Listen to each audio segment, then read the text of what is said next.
Welcome to Historical Drama with the Boston Sisters. I'm Michon Boston. And I'm Tequina Boston. We're your hosts and real-life sisters who binge on historical drama.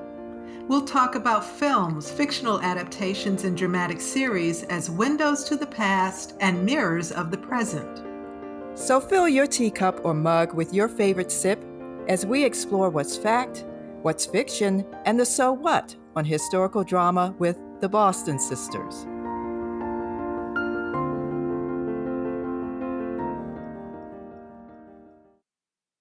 I'm Michon Boston. And I'm Tequina Boston. Welcome to Historical Drama with the Boston Sisters, where we talk about historical films and dramatic series as windows to the past and mirrors of the present. Listen to past episodes and sign up for our newsletter on our webpage at michonbostongroup.com/Boston Sisters to stay up to date on new episodes and bonus content. At this point, she's watched two children marry for love, and all that has done is make it glaringly obvious how much Edmund has left a void, and it's sort of reared its ugly head again, I guess.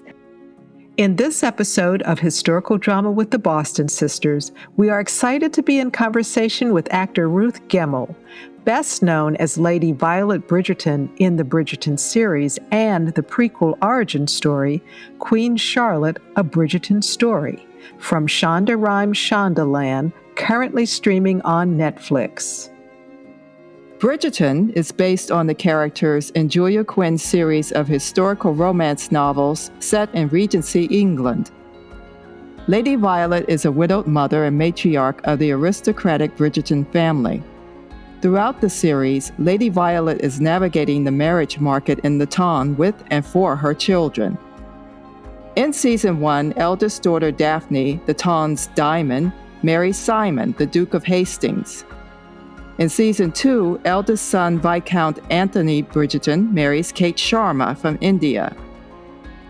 In Season 3, it's Colin and his sister Francesca Bridgerton's turn to find suitable spouses. Picking up where the Shonda Rhimes origin story Queen Charlotte left off, Violet Bridgerton has caught the attention of a potential suitor, Lady Agatha Danbury's brother, Lord Marcus Anderson. But Violet's attentions are focused on her daughter Francesca's prospects for a husband. Nevertheless, we're learning there's more to Lady Violet than being the Bridgerton family matriarch and making suitable matches for her 8 children. We now introduce our guest, Ruth Gemmell, television, film, and stage actor. Ruth studied at the Webber Douglas Academy of Dramatic Arts, now the Royal School of Speech and Drama at the University of London. In addition to her role as Lady Violet in Netflix's global most-watched show Bridgerton and its prequel, Queen Charlotte, A Bridgerton Story, Ruth is also known from the cult classic film Fever Pitch, based on Nick Hornby's best-selling book of the same name, where she starred opposite Colin Firth in the lead role as Sarah Hughes. Her TV credits include Showtime's Penny Dreadful with Eva Green, Netflix Utopia opposite Adil Akhtar, Fox Deep State alongside Joe Dempsey, BBC America's Primeval, and BBC's Silent Witness with Amelia Fox. Ruth's other film credits include Good with Viggo Mortensen and Odeon's Cliffs of Freedom opposite Christopher Plummer. Welcome, Ruth, to Historical Hello. Drama with the Boston Sisters. We're so excited that you're here. I guess we've said that too. It's a pleasure to be here. I'm very excited as well. Well, let's talk about Season 3 of Bridgerton. And I think this is the key theme to the series. When Colin asks his mother, "Do you believe the best foundation for love is friendship?"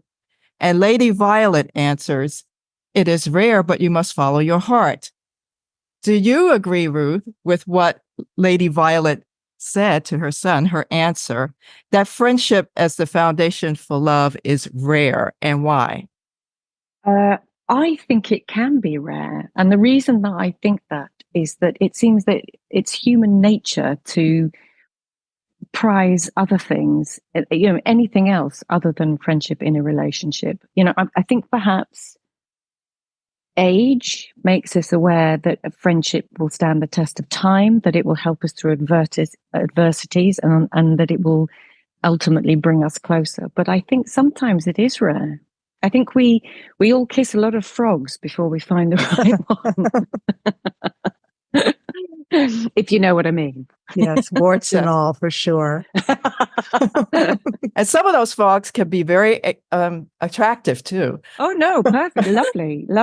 You wouldn't do without those frogs, but you kind of realize your mistakes. But it's that's the thing about youth, isn't it? You have to make those mistakes before you understand what is fundamental in life, maybe. Yes, and what's truly valuable. I sound so old. Well, speaking of age and maturity, the Bridgerton fans have a chance to meet the adolescent Violet and Queen Charlotte. And through the 3 series, we see the mature widow who over the years has developed this long-standing friendship with Lady Agatha Danbury. So how do you see Bridgerton reframing the narrative around mature women, including women's friendships? Oh, well,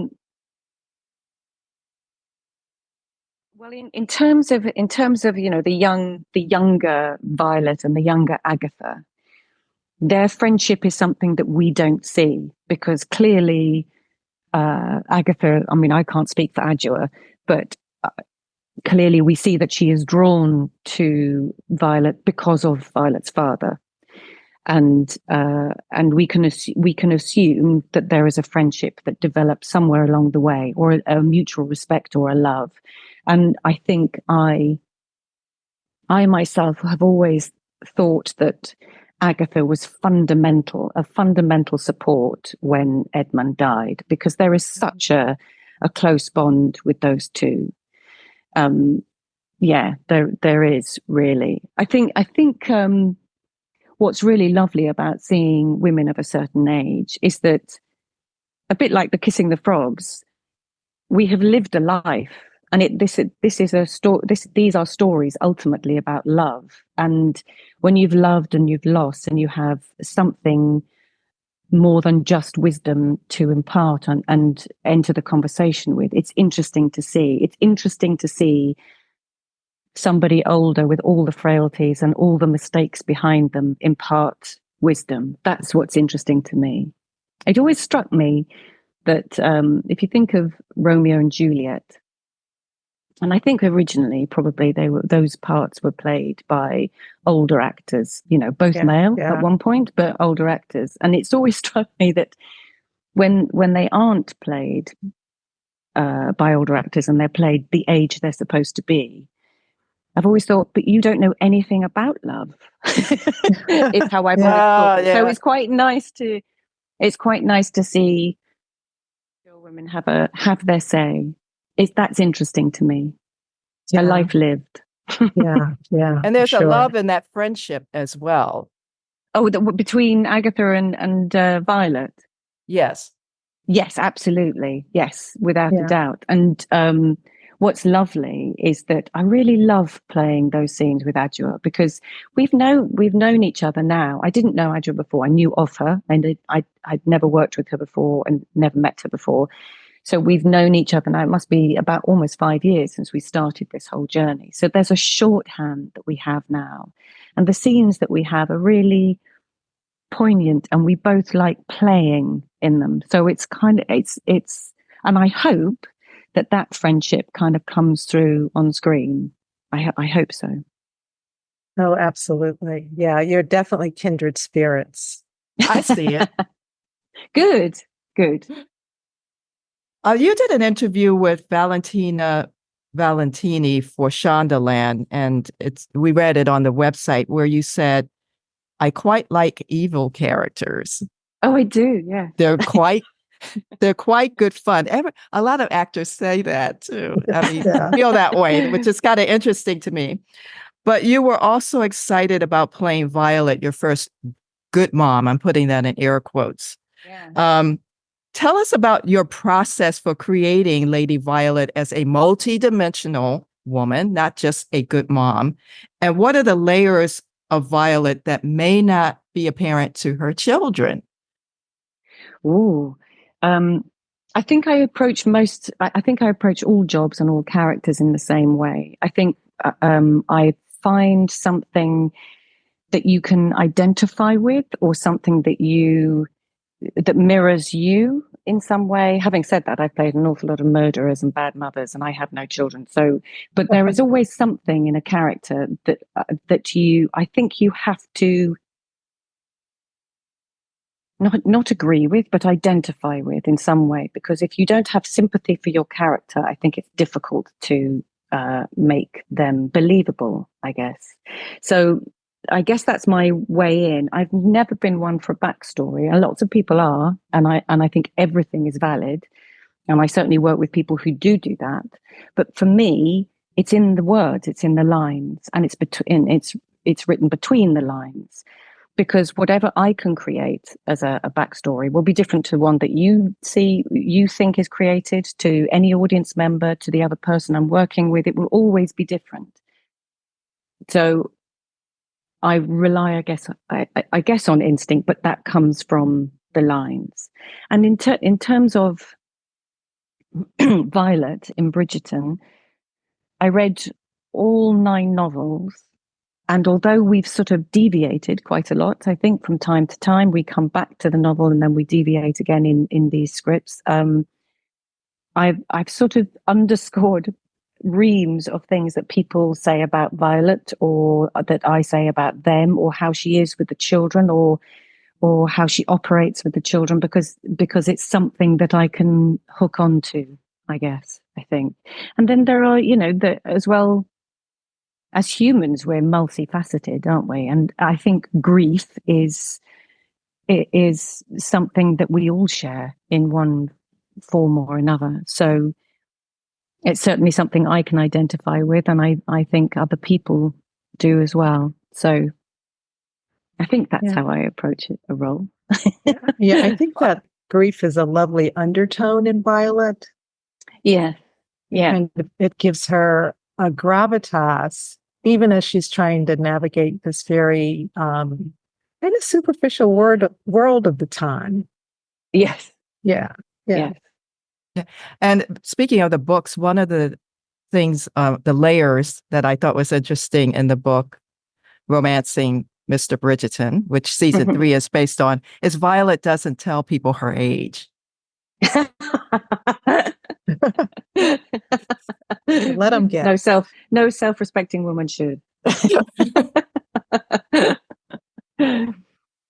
There's some really lovely little bits in there as well, because if you think of the story in particular, there's a scene, just a tiny snippet of a scene in a ballroom, and I think it was the first one that I filmed with Luke Newton, and it's where he's obviously looking at Penelope, but he asks his mother about what I wish for Francesca, and of course it's love and all the rest of it, but also friendship. And it's in that scene that I realize that he's not asking about Francesca, he's asking for himself, and that the object of his desire is Penelope. And it's a lovely moment to recognize, but it's also something coming from those books where this woman would always push her sons to go and dance with Penelope, the wallflower, because I kind of, at the back of my head, always suspect that she knows that she's good for them. So it's that's why I like dipping in and out of those books, because there's always, like, they're not telling anyone her age. There's always something. Yeah. I want to kind of underscore what you said about deviations from the book a little bit, and the fact that Bridgerton, as a series, one of the impacts it has is in its deviating, it actually has raised the visibility and enthusiasm for historical dramas among audiences that you wouldn't expect. No, who were never interested before. Yeah. And it Yeah. also has created curiosity about, well, what's the real story about the past and these untold Yes. stories and Yeah, that's true. underrepresented people. And as an actor, you have done other period historical series and plays, including Shakespearean plays. How has that Bridgerton experience influenced how you view history and historical drama? Um, one of the things that Shondaland does brilliantly is show an audience themselves so that they feel included. And that's what's been exactly what you were talking about. That's been brilliant. And I think where it has influenced me is that it makes you more open. The interesting thing is that in theatre, we've been doing that sort of thing for decades, haven't we? So it's kind of an interesting thing to suddenly everyone else to wake up to the idea that, it's all there for the taking. And we revel in the fact that we are not a history lesson, but that we have encaptured something that needs to be seen, that is worth seeing. And that's been really exciting. I suppose the influence that I have gained from it is being much more open to that, and kind of seeing, it's very interesting how we aren't the first and we won't be the last, but since it aired, that you see all hundreds of different stories now from different ethnicities from that era and before and after that were never really talked about. So it's kind of fascinating to be open to it and to discover it for the first time. Extraordinary. Well, speaking of discovery, Lady Violet seems to be on the path to rediscovering love again. to self-discovery. Self-discovery. She does. Which shows we're all becoming throughout our lives. So in the theme of Bridgerton, which is about romance and love, so Lady Violet appears to be ready for a new romance. What impact is that going to have on her relationships with her children, her social standing in the town? Because she has to pay attention to that's status, title, those requirements as well. Yeah. And her friendship with Lady Danbury, because we've been introduced to Lady Danbury's brother who has eyes for Violet, obviously. So what can you share at this point? I think the way she said it to Lady Danbury in Queen Charlotte was that she was contemplating it. And that is all she's doing. I think she's taken slightly by surprise. I think she will only be tentative about this because I think her children are still very much her world. And we've seen, you'll see Anthony's reaction. That's quite funny. Looking forward to that. Yeah, she's very, she will be very tentative around her children. And in terms of Lady Danbury, I don't think anyone would put her friendship asunder, their friendship asunder. I think that is everything to her, as well as her children. But I think she is very well aware, she's watched at this point, she's watched two children marry for love. And all that has done is make it glaringly obvious how much Edmund has left a void. And it's sort of reared its ugly head again, I guess. So to want to embrace life and actually feel alive is something that we all feel. And so it's nice to kind of represent that. But I think she will dip that toe very tentatively in the water. Yeah. Ruth, we've come to the part of our podcast. We ask all our guests 2 questions that relate to the podcast themes about the past being a window and the present being the mirror of that past. So if you're ready, we took this from the Actors Studio. This is nothing original. But I'm going to ask the first question, and that is, if you could time travel, what time would you visit and why?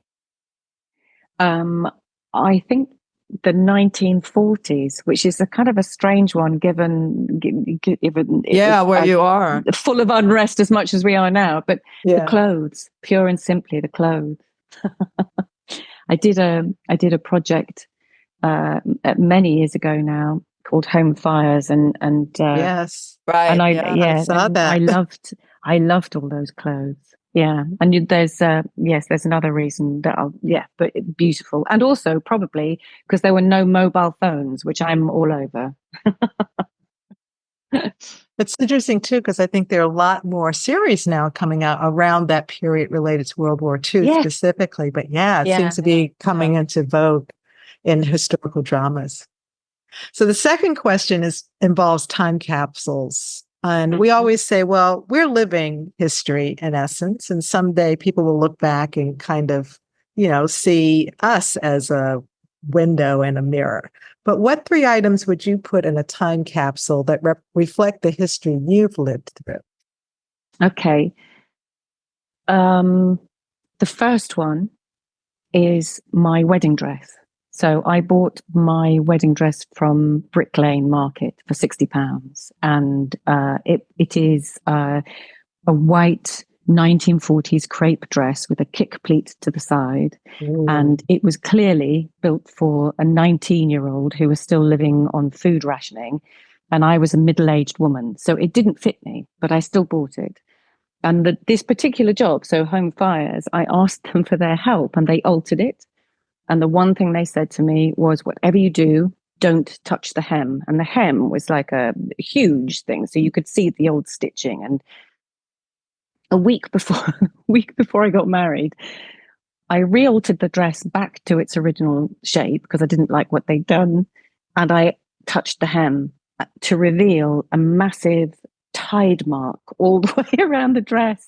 It was 60 years old, and it was very, very visible and looked dreadful. So then I washed it, I starched it, I burnt it with an iron. I then stuck it in a bucket of bleach overnight. I washed it again, I dried it on the radiator, and I wore it the next day. And I think through sheer nerves, I must have lost the weight to fit the dress, but I loved it. I don't fit it now, but I will never get rid of it. So that's my first time capsule piece. The second one is a picture of my dog that I have by my bed, who I lost a few years ago now, and he was everything to me, so I absolutely loved him. And the third one is a piece of scrappy old cardboard that my mum had typed some motherly advice on, and I try to live by it. I fail quite often, but I keep it on my desk. And she was a woman who was everything to me, absolutely everything to me. And, integrity, kindness, strength, bravery, and I miss her to this day. So those are the things that mean the most to me. The third season of Bridgerton, Parts 1 and 2, based on the characters in the romance novels by Julia Quinn, is available on Netflix. Go to the Netflix website to find out more about fees and subscriptions. We invite you to share this episode of Historical Drama with the Boston Sisters with someone you know who would enjoy the conversation. Subscribe to Historical Drama with the Boston Sisters and enjoy past episodes wherever you listen to your favorite podcasts. If you listen on Apple, please leave a review. If you're listening on Spotify, we hope you will give us your 5-star rating. Sign up for our newsletter to stay up to date on future episodes and bonus content. You can also write us at podcast@michonbostongroup.com. Like and share Historical Drama with the Boston Sisters on your social media. This is Michon Boston. And this is Tequina Boston. Thank you for listening.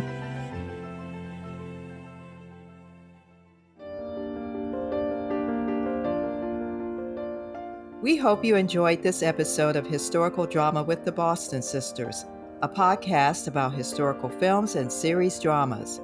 Visit our webpage at michonbostongroup.com/Boston Sisters. Tell us what historical dramas you're watching. Who knows? we may do a show about it. Sign up for our newsletter, subscribe to the podcast, and share it with the people you know who binge on historical drama. Historical Drama with the Boston Sisters is brought to you by the Michon Boston Group. The views and opinions expressed on Historical Drama with the Boston Sisters are those of the speakers and do not represent the positions or views of the Michon Boston Group, its clients, or affiliates. This is Michon Boston. And this is Tequila Boston. Thank you for listening.